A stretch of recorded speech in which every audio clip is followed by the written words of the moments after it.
आज हम एक ऐसी कला के राज खोलने वाले हैं जो हजारों सालों से कहानियां सुना रही है। और मजे की बात यह है कि ये सब हम जानेंगे सिर्फ एक ही सोर्स से।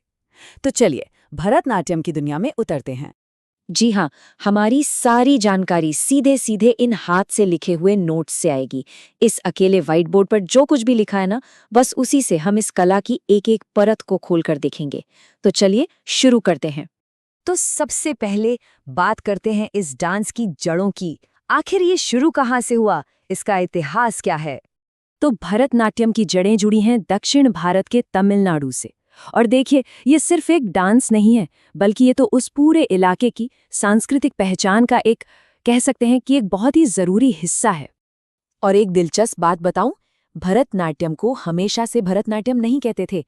इतिहास में इसके और भी नाम थे, जैसे सदिर और दासियट्टम। ये नाम ही बताते हैं कि वक्त के साथ ये कला कैसे बदली और इसका सफर कैसा रहा। अब देखिए, हर महान कला का कोई ना कोई शास्त्र तो होता ही है, एक तरह की गाइड बुक। भरतनाट्यम के लिए वो किताब है अभिनय दर्पण। इसे नंदिकेश्वर ने लिखा था। और सोचिए, ये प्राचीन ग्रंथ आज भी इस डांस की टेक्निक और उसके सारे नियमों की बुनियाद है। लेकिन इस कला का सफर बिल्कुल भी आसान नहीं था। एक वक्त था जब ये मंदिरों की शान हुआ करता था, लेकिन फिर आया ब्रिटिश राज और उस दौरान इसे बहुत मुश्किलों का सामना करना पड़ा। यहाँ तक कि इस पर बैन भी लगा दिया गया था। शुक्र है ई कृष्ण अय्यर जैसे लोगों का, जिनकी जबरदस्त कोशिशों की वजह से हमारी ये अनमोल विरासत बच सकी।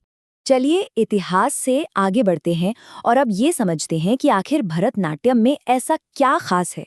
मतलब जब कोई इसे परफॉर्म करता है तो उसमें क्या-क्या चीजें शामिल होती हैं। भरतनाट्यम असल में एक हार्य कला है। एक हार्य मतलब एक सोलो परफॉर्मेंस। मतलब एक ही डांसर पूरे स्टेज को संभालता है। जरा सोचिए, सिर्फ एक इंसान अपनी कला से पूरी कहानी सुना देता है, जितने भी किरदार हैं सबको स्टेज पर जिंदा कर देता है। और इसकी टेक्निक को जरा देखिए, तांडव का वो जोरदार अंदाज, लय की वो परफेक्ट टाइमिंग और हाथों की वो मुद्राएं जो बातें करती हैं, ये सब मिलकर ना एक पूरी की पूरी भाषा बना देते हैं। पैर, हिप्स, हाथ, आंखें, शरीर का हर एक हिस्सा कहानी सुनाने में लगा होता है। और ये सिर्फ शरीर की मूवमेंट नहीं है, नहीं, इसके दिल में तो भक्ति और आध्यात्मिकता बसी है। परफॉर्मेंस के जो थीम होते हैं वो अक्सर धार्मिक होते हैं, और जब साथ में श्लोकों का पाठ होता है ना, तो पूरा माहौल ही बदल जाता है और भी गहरा और पवित्र हो जाता है। अच्छा, परफॉर्मेंस की बात तो हो गई। अब जरा इसके विजुअल्स पर आते हैं। मतलब वो कॉस्ट्यूम, वो क्राफ्ट जो इसे देखते ही पहचानने लायक बना देते हैं। भरतनाट्यम का कॉस्ट्यूम तो अपने आप में एक कलाकारी है। वो सिल्क की साड़ी और उसकी वो खास तरह की प्लीट्स। कहते हैं कि जब डांसर घूमता है या कोई मूवमेंट करता है ना, तो वो प्लीट्स बिल्कुल एक हाथ वाले पंखे की तरह खुल जाती हैं। कितनी खूबसूरत इमेज है ना। और फिर बारी आती है गहनों की। गले में हार, हाथों में चूड़ियां, कमर पर कमरबंद, और हाँ, सबसे जरूरी, पैरों में बंधे घुंघरू। उनकी वो खनक हर एक कदम के साथ जो ताल मिलाती है, वो डांस की रिदम को और भी सुंदर बना देती है। ऐसा लगता है जैसे डांसर अपने पैरों से ही संगीत पैदा कर रहा हो।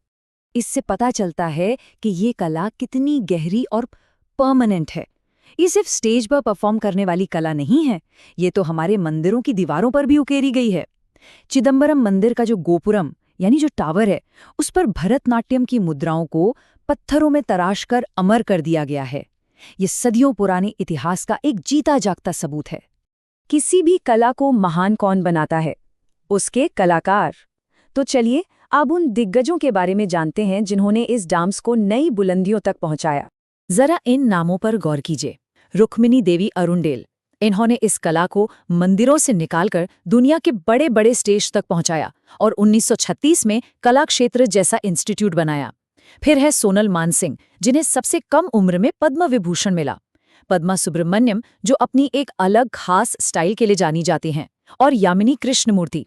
इन सब ने न सिर्फ इस कला को जिंदा रखा, बल्कि इसे और भी खूबसूरत बनाया। और ये लिस्ट यहाँ खत्म नहीं होती।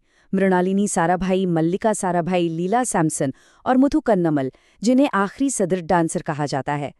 मतलब अनगिनत कलाकार हैं जिन्होंने अपनी पूरी जिंदगी इस विरासत को सहेजने और आगे बढ़ाने में लगा दी। हर नाम के पीछे कहानी है, लगन और कला के लिए दीवानगी की।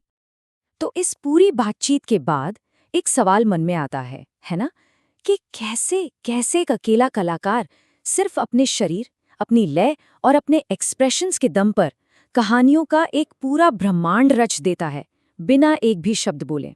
शायद यही भरतनाट्यम की असली ताकत और उसका जादू है।